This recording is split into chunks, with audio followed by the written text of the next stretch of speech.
You're listening to Zoom the TBT with Charge and Hayner. Hey guys, Charge Hayner at Zoom the TBT. And it's one of my favorite episodes we get to do every year. Is we're talking with co-create. Nah, fuck that. One more time. Hang on. One mea culpa. Hey guys, Charge Hayner at Zoom the TBT. And we get to have one of our favorite episodes. We have co-founder of TBT, Dan Friel, with us today. Dan, how are you doing today? Great, doing great. TBT is right around the corner, so it's always a great time of year.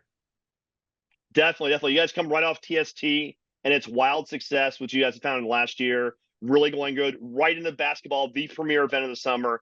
And for people who don't know, exactly how did you and John Mugar, like, what is TBT and how did you guys come up with this concept? And honestly, it's like a 21st century version of two guys sitting in a bar room and just having a beer and talking about different ideas. Like basically 15 years ago this summer, John and I started texting about different sports ideas. And, personally, I had seen everything I wanted to see, more or less. I'm a Red Sox fan and a Patriots fan, Celtics, Bruins. All four of those teams had won by the summer of 2009, which I couldn't believe.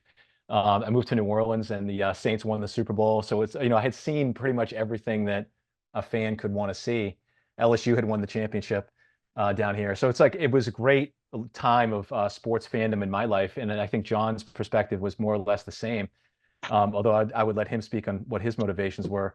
But basically we were just kind of, shooting the breeze, to use another word there if it was not a family show. But I was gonna, We're not, this isn't a family show. You can say whatever you want. No, but we were, like we were just talking about different sports ideas and like, what would you do if you were going to start something from scratch? What would it look like? How would it, how would it play out? All of that kind of stuff.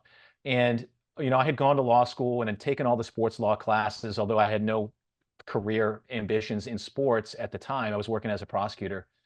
John was in LA working as a TV producer. And I remember on the first day of a sports law class that I took at Tulane from Gary Roberts, he said, leagues will always fail. And his larger point was that when you're going up against a monopoly, almost irrespective of what the business is, if you're trying to do the same thing as the monopoly is doing, you're gonna lose every single time because they already have monopolistic control over that segment of the marketplace.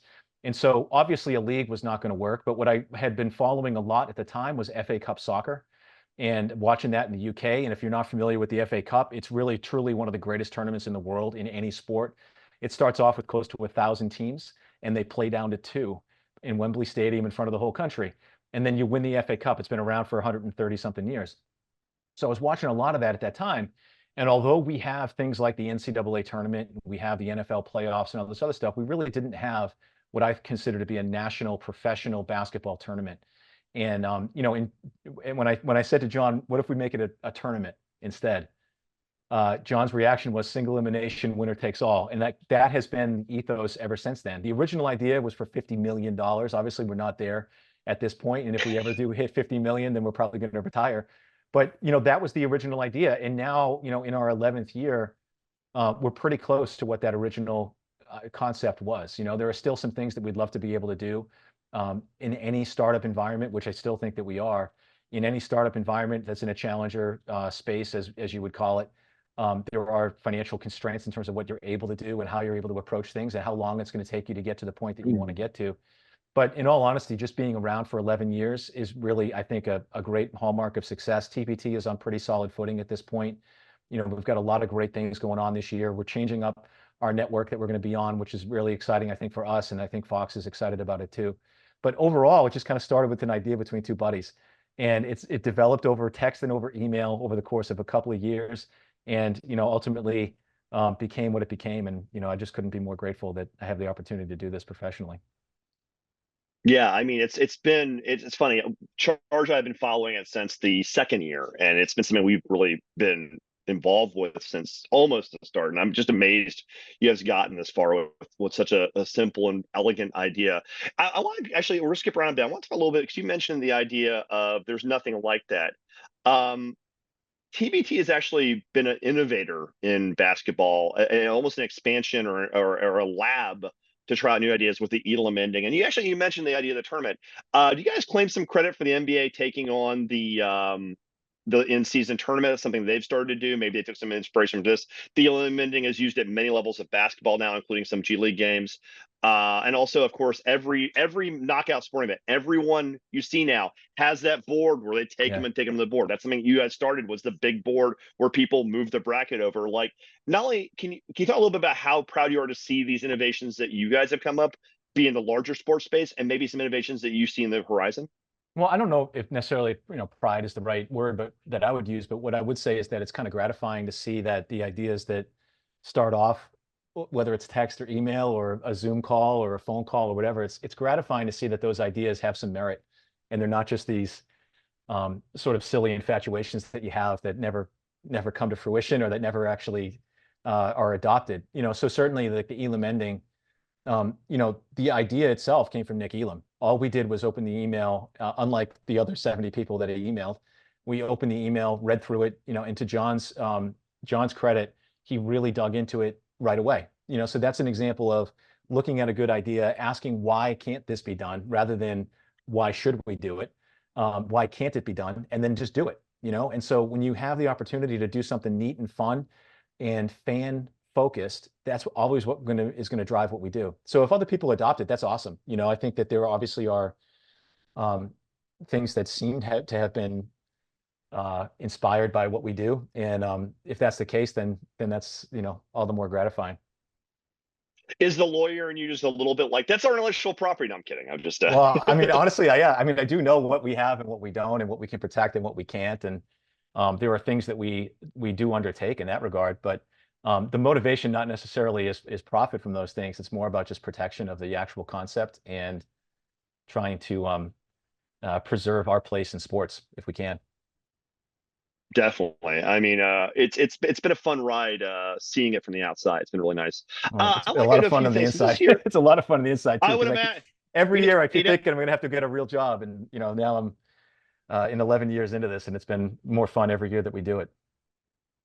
Maybe one day you guys will hire this broken down architect to do something. Okay, so let's talk about some other things. Let's talk about. I'm really curious because the Fox deal to me is really intriguing. Like, there's a lot of storylines. You guys have done 10 years, really solid. The 11th year's got a few drop stories, which are really interesting. The Fox deal, I won't lie to you, I'm a little bummed that some of them aren't on streaming. But that's very mitigated by two things. One is the idea of having OTA games, which is the first for TBT, I believe. It's the first time you guys have been on free TV. Is a massive. It's like the last step of full legitimacy of any undertaking in TV is like to be OTA. So that's a huge story. And also, I'm a big believer in the best way to get a better deal next time is occasionally you have to be willing to walk away. You should never go with the same partner every time. You can be taken for granted. So, like, what led into taking the Fox deal? How excited are you about their coverage? And also, like, basically, how important are those OTA games? Well, I think they're crucial. I agree with you personally that I think, when I think about big time sporting events, it's almost always on an over the air network, whether it's the Super Bowl, the Olympics, or, any other big time event, World Cup final.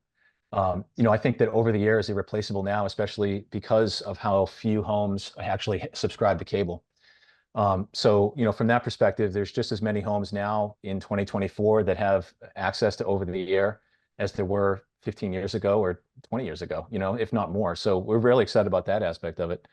All the games are going to be streamed. And I think that's one of the caveats that I would put is that the previous deals that we've had were all behind a paywall. You had to have been a subscriber in order to watch those games that were not actually airing on ESPN, or you had to actually be a subscriber to ESPN to begin with. There's nothing here other than the games that are on FS1, FS2, and Big Ten, which are somewhat limited. All of these games are going to stream, especially in the regionals, on thetournament.com. And that's the first time that we've ever had the opportunity to do that.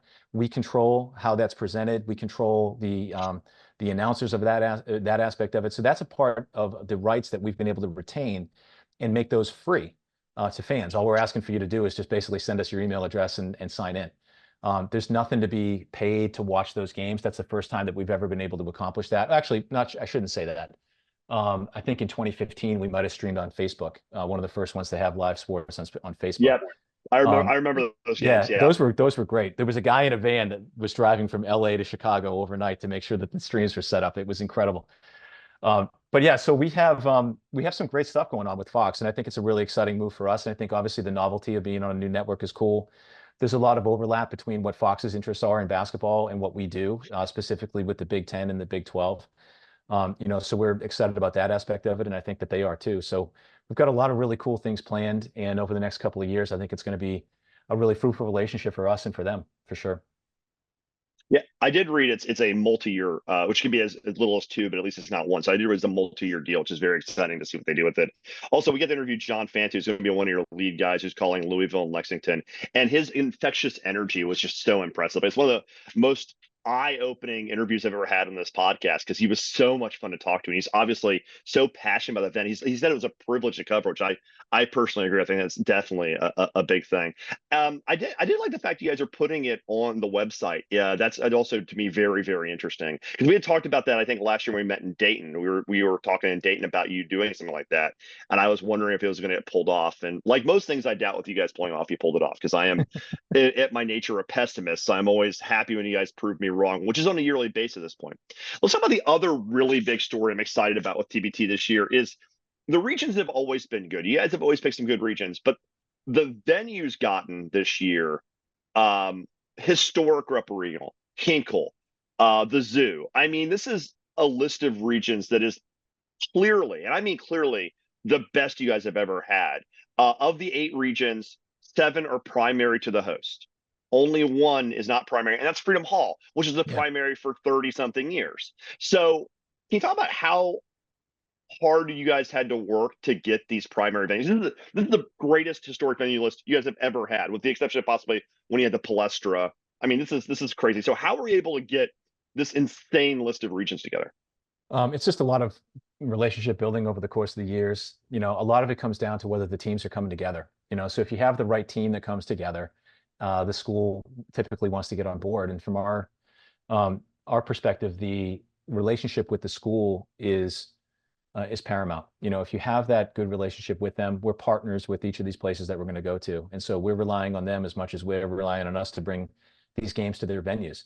The arenas themselves are going to be awesome. I can't believe like we're playing in Hinkle and in Rupp. Like that's almost mind-boggling to me that that's going to happen. But like that goes under what goes underappreciated are places that we've been to a bunch of times. Like the Wichita Regional has been fantastic for us. I think it's going to be amazing again. They love you guys. They do, and honestly, like we love them too because every time we play there, especially for the Aftershocks games, there's 8,000 people in the stands. And that you can't replace that type of infectious enthusiasm that you see of people that are expecting this event to come back every year. The teams that are playing there are going to be great. So it's same thing happens now in Kentucky with Rupp. In Louisville, I think that spoke for itself. They're doing incredible numbers with ticket sales already, still a month out from the event. So we're so pleased with how that one is going. Hinkle is going to be fantastic to play in an ACC venue at Pitt is going to be incredible. Houston was the number 2 team in the country at various, maybe number 1, 2 team in the country at various points during the season. We're playing in the Fertitta Center in Houston.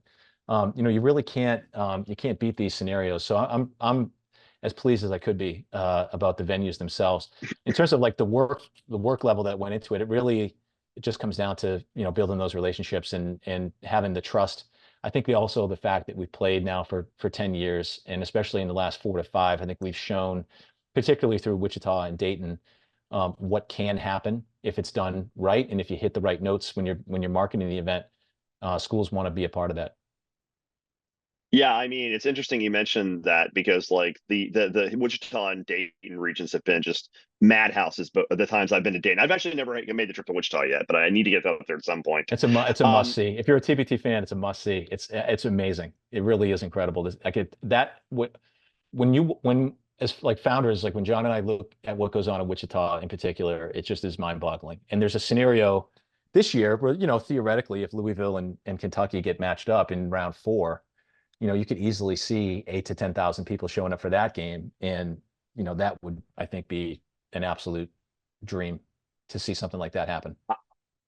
I think if it's Louisville and Kentucky, whichever one ends up hosting, you're going to actually be opening up for bowl. I think 8 to 12,000 would be, in that scenario, an undersell. I would think you actually might sell out Rupp or you might sell out Freedom Hall for that game. I actually believe that because there's such a level of hatred between those two fan bases. It's a Yeah. beautiful thing. Yeah. I want to talk a little bit about the selection process. That goes into a little bit of how I think you were able to get these stadiums. And the selection process was a fundamental change this year about sort of how teams entered, how teams were selected. Can you go into a little bit about how that decision was made to change the selection process? Yeah. A lot of it was informed by what we did with soccer. Soccer Mm-hmm. started up in 2023. It was a strictly entry And fee. soccer, you mean the TST? You mean the Yeah, TST, yeah, with correct? TST. Right? So Yeah. in TST, it was strictly an entry fee based event. And frankly, we charge a lot of money to play in TST. It's upwards of $50,000 for 2025 to play. And what we learned was that it's sort of like if you give somebody a free ticket to an event, they may They don't use show it. up. But likely is that they're not going to show up. You charge them even Yeah. $1, and they're very likely to go because they've got something invested in that. And so what we learned from doing TST was that when you charge people a fee to get into the event, they're going to take it a lot more seriously than they have in the past. They're also going to professionalize their teams. The teams in soccer are unbelievably well funded. And primarily that's coming from sponsorship, which is exactly what I think any GM that's been in TBT for multiple years would tell you that we've been harping on, and I've been harping on weekly conference calls and individual texts and emails and everything else for years and years and years, is that to be sustainable in TBT, you have to have a business idea behind the team. It's not enough to just have access to a bunch of great players. There's got to be more to what you're doing with your team than just having a bunch of good players. There's tons and tons and tons of great basketball players. We have to have some professionalism behind these teams. And so from that perspective, what we learned from TST was that charging some money obviously helps the bottom line. We're not going to be losing money on entry fees by obviously charging it. We're going to make money off of that, A. But B, we're also going to get those teams to be professionalized in a way that they had not yet been doing. So as I said, in TST, it's $50,000 for 2025. TBT was $10,000 this year that teams paid to get in. That $10,000 covers a lot of variety of stuff. In addition to the fee itself, it opened up a spot across the front of the jersey, which is the number one piece of advertising inventory that every team has been asking us for the last 11 years. So we opened that part of it up. We've eliminated player edition fees, which, that's really inside baseball, but teams up until this year. No, go ahead. This podcast is only listened to by Inside Baseball. So go ahead. Well, I mean, what I think what what is we did a player fee? Yeah. Yeah. So we eliminated those player edition fees, as a result of this $10,000. What we kind of figured out over the years is that the budgets of these teams are fairly high. The $10,000 is achievable by many, and we got 64 teams to accomplish it this year. So we're content with how that went. The selection process, I think, based upon everything that I just said, is informed by all of those factors. So it's not just enough to have a good team. It's not just enough to have a bunch of guys that may have played D1 or even a handful or more that play overseas and everything else. There's a whole variety of factors that go into the selection. So you're looking at, does this team have the financial capacity to A, pay the $10,000, and B, fund their team's travel to and from those regional games? Are they the sort of team that has competed in TBT in the past and not given us, not that anyone really gives us a hard time, but there are some teams that are very, very easy to manage on one end of the spectrum, and there are some teams that are more challenging on the other. So where do they fall in that spectrum if they've competed in TBT in the past? Is it a new team? Is it a team that we feel confident will perform well in TBT? Alumni teams obviously still have, value to us beyond just what their participation in the event would be. So there's cachet associated with, and I'm not saying that they wouldn't have made it anyway, but like in Arkansas, like there's cachet to that program. There's cachet to an Auburn program. There's cachet to even a Valpo program playing locally in Indianapolis. So you have all of those factors that come in, and ultimately we try to build the best 64 team fields that we can. One thing that I was kind of communicating a lot to teams that were inquiring, and I know that my coworkers Jake and Luke were doing the same thing. One thing we were communicating a lot was if we don't have a slot for you now in April, give us a month, give us 45 days, 60 days, because things always open up, and inevitably they do. Sure. And so that's what we were kind of trying to communicate, and I think for some teams it really worked out great. For others they couldn't wait that long. They had the money at one point in time, but they didn't have it at another. They had the players at one point in time and they didn't have the money, or vice versa. So there's a variety of ways that it all shakes out. But the bottom line is, like, it's not yet at the point where we're picking the 64 best basketball teams that we can find. There's a lot more that goes into the event than just picking out the 64 best teams. Now, one thing that I would note is that the teams themselves, the 64 teams that we have, with the certainty of having gotten in much earlier in the process, they've been able to recruit rosters that I think are better than we've ever had before. And Yeah. inevitably, we end up getting, say that there's a pool, of 1,000, and I think the pool was much larger. At any given time, there's about 6,000 Americans that are playing overseas. But say that there's a pool of about 1,000 non-NBA players that are top of the line that you would love to have play in this event, that are playing at top levels overseas, that are either, just finished college or whatever. We're getting all those players to play.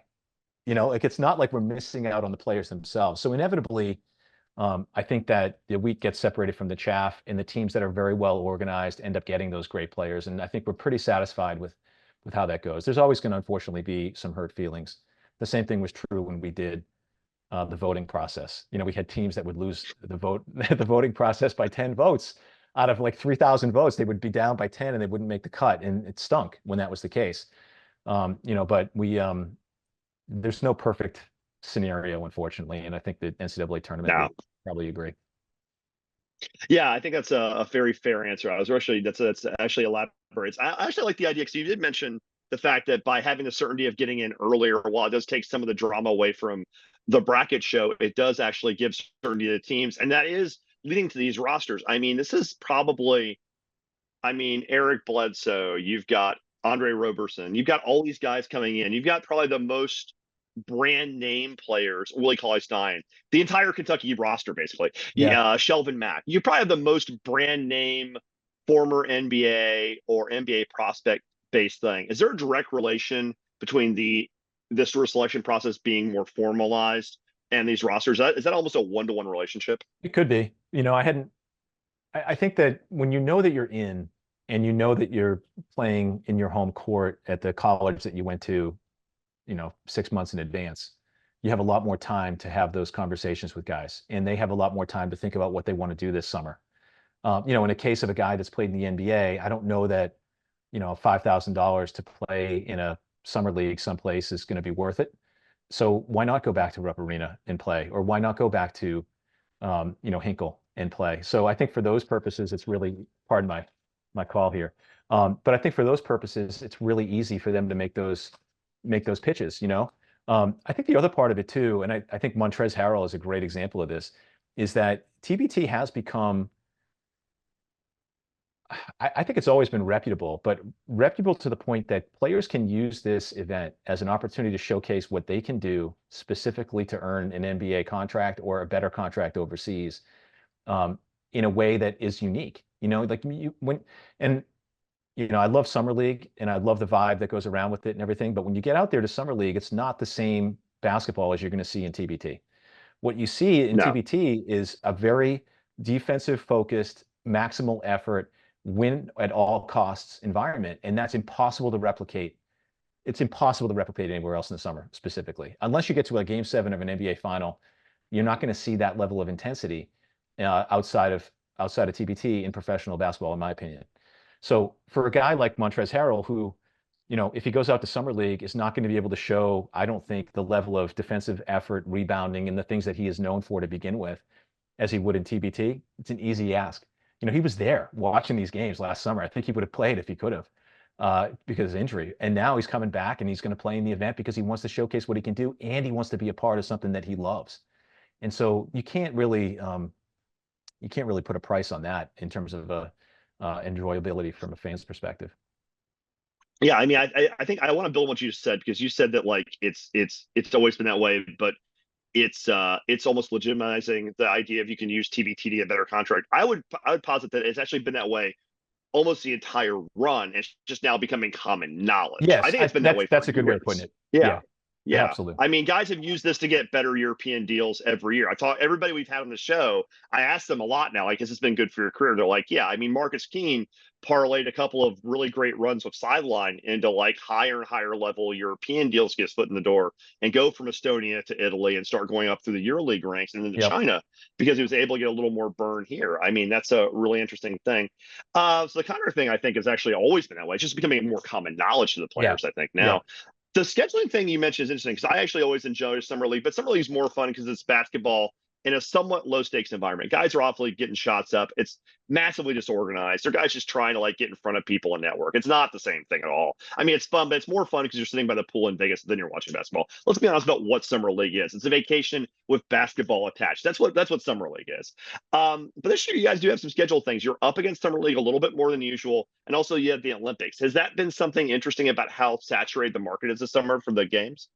Yeah, I think, we always look at what is going on calendar-wise a couple of years in advance to see when things are going to be played and when they're not. We have the benefit really of not being tied to a particular season that we have to play in, so we can move our dates around if need be. I know in a couple of years, Fox has the World Cup for soccer, so that's going to take up a lot of airtime stuff. So, who knows what will happen with our schedule at that point. But we definitely do look at that stuff. I think, though, competition or alternative programming, all of that stuff is good. If it means that people are watching TV and we're putting on a product that's worth watching, that's on the TV, people are going to watch it. So, the conflict and overlap and stuff doesn't really affect us, I think, too much in terms of what we're trying to do. I think what we're trying to do is put on the best basketball event that we can put on in the venues that we think are going to be the most compelling and have as many people in the stands. My personal feeling is that when you watch a sporting event and there's a bunch of empty seats, and I think you're still living in New York, if I'm not mistaken, but if you go to you watch a Yankees game on the YES Network, since they've moved into the new Yankee Stadium, there's always empty seats behind home plate.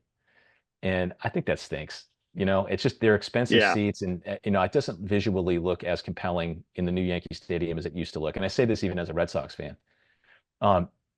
When you see say empty, especially because you're a Red Sox fan. Go ahead, yeah. No, but like you can't. I got to be objective. Like Yankee Stadium, the old Yankee Stadium was incredible. Yeah. So when you see empty seats, it doesn't look good. That's all we want to do. We want to have a lot of vibrant, thousands of people in the stands who are living and dying with every possession that those teams have. And so we think that the product itself, it speaks for itself. What we want to try to do is visually present it in a way that everybody can enjoy. Yeah, I mean, well, you'll have to see on it after, because I have an opinion about the stand. One of my buddies actually was one of the co-lead designers of both the New York stadiums. One guy I went to school with, in case you're wondering. So it's kind of a funny thing.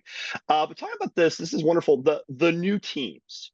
You guys have always had a pretty good team list, and part of me kind of misses the days of your team. Your team's your tournament. That tagline's kind of come to the wayside for a variety of reasons because of the growth of the event. And there's just that's an unfortunate side effect of becoming a world-class event. Is the guys that help you get here, some of them have fallen by the wayside. We'll pour out a little bit for the primetime players of the world because they really helped establish the event, but the event may have grown past some teams. But with every sad story, there's a happy story. I mean, Assembly Ball, all good dogs. La Familia being this loaded. Like, can you speak to the fact that there were just so many interesting new dominant alumni teams that have joined the fray? Like, what has led to this, you think? I think it's the success of what we've seen happen in Wichita and in Dayton and in some of the early adopter, VCU in 2018 or 19. Bradley hosted in Peoria. Being able to kind of bring this concept to fruition where we're not playing in these neutral site games just because we had availability in a gym, but actually playing them in the gyms that fans are used to going to see their teams play in has made all the difference in the world. And so it really just, I think, is a maturation of the event itself, where you have a couple of years worth of inventory and of data to have shown that it's worth having this event there. Let's market it together and get it done properly. And if you do, the results are going to speak for themselves. From a program's perspective, there's so many values that they can derive from this. The first off is that you're showcasing your school, your venue, and your program at a time of the year where there's really not much else going on besides recruiting. At that point, the transfer window is closed, and you're really just talking about whether some 16-year-old or 17-year-old is ultimately going to be able to play for your school. This is a great opportunity for you to showcase your program. I think the second part of it is that a lot of these schools now are building out alumni weeks around hosting TBT. So Wichita State has Yeah. been doing that for several years. I know Kentucky has plans like that. Louisville is doing the same thing. So they're building out alumni weeks, which means that you're bringing back the guys that made your program what it is now, and who hopefully have done very, very well financially. If they've played in the NBA, they obviously are doing well financially, and maybe there's opportunities for donations, you know? And then the third part of it, which is kind of new and who knows where this is going to go, is that with the NIL era in college sports, there's always a necessity to be able to raise more and more funds for those NIL collectives. And then, we've had, interesting and I think significant ways to be involved with NILs in each of these places. So there's still a few places that we'd love to get to, but obviously, we could not be happier with, being in Kentucky and Hinkle and Houston and Pittsburgh and all these awesome new places that we're playing in. Definitely. I mean, it's a lot of really, really great venues this year. One twist we have this year, and this is something that I think Charge and I had talked about privately, and I don't know if we had ever talked about it, but I think it's just one of those things where great minds think alike. Not that I'm a great mind, that's always kind of a funny phrase. The idea of the regional host being sort of up for grabs based on who gets far in the host, and combining regions and basically picking the regional final, excuse me, the national quarterfinal games, the final 8, picking those games based on which host or which better ticket sales survives. Can you talk a little bit about how logistically you were able to pull this off? Because my thing of this has always been it would be a massive advantage, but like, first of all, could you get the arenas to agree, and also like, can you sell tickets a week out for a game that you just announced? That's the sort of thing I find interesting. Like, how are the ticket sales work, and also how were you kind of able to pull this off?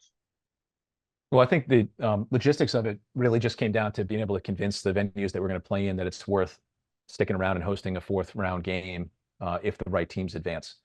So like from that angle, it really was, is the venue available? In one case, it's not. Unfortunately, at Pitt, they're not available for that quarterfinal date of the 29th and 30th, but the other 7 are. And so what we're trying to do is basically, in some ways, replicate what you see in college baseball, where you host a super regional if you advance from your own regional, or what you might see to some degree in the NIT, where you play at home until you get to the Final Four. Neutral site games are always tough, and they're very difficult. I think any event organizer would tell you that, whether it's the Final Four, the Super Bowl, or any other sporting event, certainly of a much higher attendance number than we have, their attendance is even dictated by who advances. And so the longer you can stay in a home court, home stadium scenario, the better the chances are that you're going to get that vibrant atmosphere that we just talked about. So logistically really just came down to whether or not the venues were available. And from a logical perspective, basically if certain teams advance, they're going to play at home in that 4th round game. So if Louisville advances and they're matched up with Kentucky's regional. So if the Louisville alumni team advances, they're going to host if Kentucky does not. If Kentucky wins and Louisville does not, then Kentucky will host at Rupp. And that same dynamic is at play with the other regionals that we have matched up: Wichita and Houston, Pittsburgh and Indianapolis, and then Dayton and Cincinnati. So we've got all these contingencies in place. And then in a couple of places, we've got secondary or even tertiary teams that will essentially serve as a host if they advance instead. So in Wichita's case, for example, Kansas and Kansas State are going to be K-State, Mass State, correct. Yep. And then in Butler, you've got Indiana as a secondary team there, potentially Purdue. I don't know if we've got that one worked out. Cincinnati or Xavier in Cincinnati. So like we're trying to play the odds as much as we can. And then the tiebreaker, if both teams advance, is going to be which one sells more tickets to the round 1 game. So if Louisville and Kentucky both advance to round 4 and Kentucky has sold more tickets than Louisville, then that game's going to be at Rupp. And if Louisville has sold more tickets than Kentucky, then that game's going to be at Freedom Hall. That's contingent upon all that stuff happening. All of those things, though, are to say, it's not the WWE. We have no ability to predict or forecast or arrange for certain teams to advance as much as that would impact ticket sales. And inevitably, there are going to be scenarios that an 8 upsets a 1, like we saw last year, or a 2 ends up beating a 1 in round 3, or whatever the dynamic may be. So we got to just kind of play it by ear. And we've been able to convince these venues that some flexibility will be worth it if their team advances, which I think is, for us, is a great development. Yeah, I mean, I always like how open you are about the fact that this is 90% professional basketball and 10% wrestling. I think that's a wonderful way of looking at this. I've been trying to get showmanship. I've been trying to get basketball players to adopt the heel mentality. for years, and Oh, to we're very gonna get a few this year. there's a couple, yeah, there's a couple. But yeah, I mean, I think sports ultimately has to be entertaining, and I think one thing that I've found to be interesting just in my own lifetime is I remember there being guys that people love to root against, like Mhm. vehemently with a hatred in their blood, root against these people. So if you were, um, for example, Wade Boggs and Roger Clemens went from the Red Sox to the Yankees. I went from loving those guys to absolutely hating those guys, and I've never met either in my entire life. Hating them overnight just by virtue of them being turncoats, and that sort of thing has kind of died out a little bit. I think that the money is so good, ruffling feathers, saying controversial things is no longer valuable to your career. And so you've kind of lost a little bit of that. So guys that are naturally inclined to sort of play the heel don't do it as much. And I think that's, to a lot of our detriment, unfortunately. Well, it's funny because I'm trying to do my part. I'm putting my bounty out again for I do it every year, and I'm going to be bringing Mr. and Mrs. Whiskey bourbon to Louisville, and the first team that knocks off Louisville gets the whiskey off my hands that day. But the heel part is I do that every year. Whatever team I dislike the most, I just put a bounty on them at this point. But you do see that in the WNBA. I think there's something to be said for leagues when they're starting to like become larger, like the WNBA. Bless Angel Reese. She's decided that people are going to give her a hard time anyway, and she's decided to lean into it, which I respect. She's a monster rebounder, a great player, and she's like, yeah, you're going to respect me, you don't have to like me, which I think is a wonderful attitude to have for a hard-nosed player. I think we're going to see some of that in TBT this year. I think we're going to get a few guys who are willing to rock the black hat. I hope so. I I think think that'd that'd be be pretty great. funny. Yeah. Yeah. So the your team's your tournament thing is honestly a little harder to get. I doubt we're ever going to see a comeback of the Jamboree, which I always love. I thought it was a great concept. I think it's just literally kind of pull off. But you do have a wonderful sponsor in Puma, and I believe they're sponsoring an event that you guys are using as a feeder event this year. Am I correct in Yeah. that? So Puma has a relationship with the Venice Beach League, which is a long-standing Mhm. outdoor league that plays in Venice Beach, Mhm. California. And Puma, as part of our, agreement with them, they've got options to do certain things with teams and events and everything else. So we're partnering with them. Existing teams in the VBL are going to be able to, they're playing essentially their own version of a little TBT for the right to advance. Mhm. I think they're playing, am I right that they're playing into Lexington, right? Yes, that's Yes. the hang on, Lexington. Yeah. Yes, Lexington. Yeah, yeah. Yeah. So that Or the is it winner of Louisville? I that, can't remember. Yeah, I yeah. know it's in Kentucky. One of those, It's in Kentucky. yeah, the Commonwealth. One of those VBL winners is going to play into that. So that's something we're kind of excited about. I wouldn't discount the possibility, by the way, of a jamboree or a series of playing events ever happening. The challenge that we have, and it's not that we're opposed to them, is that if we're going to do it ourselves, it's got to make financial sense to do it. Mhm. Sure. There's a tendency towards profligate spending when it comes to sports, and we are Mhm. around for 11 years because we haven't done that. Sure. So it's got to make Sure. financial sense for us to do that, number one. But number two, we got to find, if we're not going to be taking the financial risk for it, if somebody else is going to do it, they've got to be an operator that's someone that we're comfortable with doing it. So I wouldn't rule out the Hence possibility of Puma. us doing. Yeah.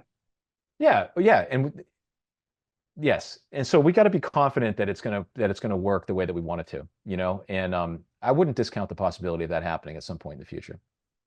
I'd love to see, like, for example, now that NIL, now you can pay amateurs because you could even pay college players to play in this because the NIL money it could just be massive NIL money. I'd love to see the Peach Jam champions like get in here 1 year and see what the high schoolers could do Honestly, just for giggles. with the way, ironically, high school kids could play in TBT. Yeah, So prior to enrollment, you can play. Post enrollment, you can't. So that's an interesting dynamic. Is like you could have a team of high school guys that played. The overtime elite had a bunch of high school guys. Um, so like you could do that. That would be really interesting. I think the dynamic in college sports is going to change dramatically in the next 18 months. So it wouldn't surprise me if yeah. you see college kids playing sometime soon. Hey, as long as my Memphis Tigers end up in a power conference, I don't care how it changes, honestly. That's my own problem, not yours. Let's talk about the sponsors real quick. I'm going to get you out of here. So you've given me a lot of your time. I want to respect that. So obviously, you guys have run this event. And I've been to this event a few years. We've talked a little bit. You guys have run it on a well-run shoestring that bats bigger than its actual number. Like you guys have basically squeezed the nickel of their hurt to make this event world class. You've cut a lot of corners. And that's how you win in life is you try to have a champagne taste on a beer budget and make it work. But your sponsors are a big part of this. can you talk a little bit about how helpful your sponsors like Puma and Zell have been in getting you through 10 years of this? No, they're vital. It's vital that we have sponsorship. I mean, in any sporting event, league, or whatever, there's really four pillars of revenue. You've got TV rights, which is the rights fee that everybody talks about. You've got sponsorship dollars, ticket sales, and merchandise. And so for us, the sponsorship is vital that we have it. So without Puma's help and without Zell being on board and other sponsors that we've had throughout the years, like the event wouldn't happen. So it's vital that we have it. And they've been great. The Zell one is one that I love personally. I just think it's so cool that literally within minutes of the game ending, they've got the money in their bank account. That's something that we were able to develop with them, and it's exciting to see that happen. And Puma obviously is a long time brand. It's a historic brand that's growing in basketball, and I think have played a part in developing that with them. So we're very, very happy about how those partnerships have gone. I know last year, I think the players, when they got their gift beds, I think they got Stewie's. There's gonna be Stewie's again this year, you think, from Puma? Good question. I got to check in on that. I'm not sure what Yeah. shoes they're going to get. People I seem mean, to like them last the year. Stewie's are pretty. Yeah. Yeah, Stewie's were nice, actually. I'm a size 10 and a half, by the way. Okay. So you've done this for 10 years. You've done this for 10 years now, right? So like, Yep. first of all, being honest, did you think you were going to make 10 years? I don't know. I mean, I think certainly in the early years, it was very much felt for me personally, and I think John might disagree, but it felt me personally like a year-to-year thing. And now that we're 10, 11 years in, it feels like it's going to go on forever, hopefully. It's kind of weird. I don't know. The early years in particular were very challenging. It was a very difficult process to try to do this without a precedent or a blueprint or whatever.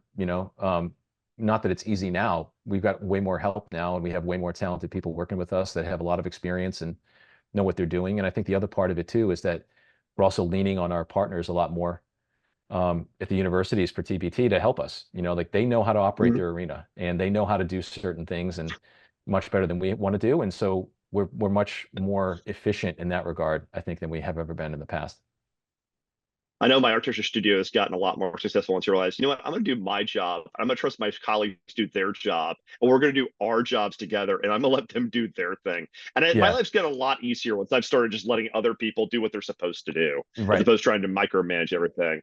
Okay, look, if you're watching this podcast, which we both acknowledge has dozens of listeners, you're probably a TBT junkie. No one's watching this if they don't know what TBT is. But let's just go ahead and assume some bozo found this accidentally. Why is someone preach to the unconverted? And we'll leave you. This is your last question, so empty the barrel here. Why is TBT the summer event of basketball, and why do people need to turn into Fox this summer? If you enjoy sports, I want you to think about what it is that you enjoy about sports. Do you enjoy people running around? Do you enjoy people kind of skipping around and doing physical activities? Or is it that drama that comes from knowing that one of these people or teams is going to win, and one of these people or teams is going to lose? Whether it's boxing, a 100-meter dash that you watched this summer in the Olympics, Katie Ledecky swimming for the USA Olympic team, whatever that sporting event is, or that sport it is that you enjoy watching. I think if you're being honest with yourself, what you enjoy is not the breaking of the ankles. It's not the trick shots. It's not the nutmegs. What it is the joy and that comes from winning and the pain that comes from losing. And we have 63 games like that in TBT every single summer. One team wins, one team loses. The stakes could not be any higher because you're only getting paid if you win. And so I'll just kind of share this, and I may have said this to you, Andrew, before, but over the years, it's kind of fallen to me that I go into the losers' locker room every year when the team loses TBT. To thank them. That's all that they get. So when you lose TBT, all we can really provide to you is a thank you for participating. The devastation on the faces of the team that loses, it gets more severe every year. And I say that not out of a sense of joy that it gets worse, but I say it because that speaks volumes about what the event has become over the years to the players that play in it.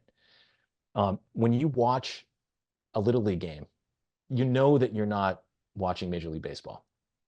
You know that it's not of the same caliber of even what you would see in high school. But those kids, for them, in that moment, it means everything. That's why parents are jumping up and down when their kid gets a hit. And that's why they groan when they get a strikeout or if they make an error. And, that same emotion is 100x in TBT. Because what you're talking about is like real professional athletes that in some cases are making millions of dollars playing overseas. They come together for this team for 6 games in the summer.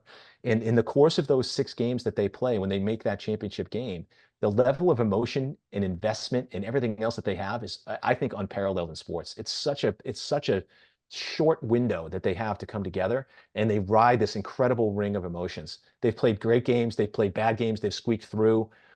But inevitably, what you're going to see is just 2 teams that are fighting with everything that they have to try to win that game. And if you can't appreciate that as a sports fan, I don't think you really understand why you're a sports fan to begin with. So I would encourage everyone, whether you're a TBT fan or you've never seen it before, I would encourage everybody to watch this because, I think I'm not the most objective source, but I think I can say objectively, it is the greatest basketball that you're going to see this summer period. Easy enough. Basketball on the floor, money on the table. Got to tune in. Dan Friel, co-founder of TBT. Thanks for coming on. Thank you. Hope you enjoyed listening to Zoom the TBT with Charge and Hainer. Subscribe to YouTube, follow on Twitter, and give us your money.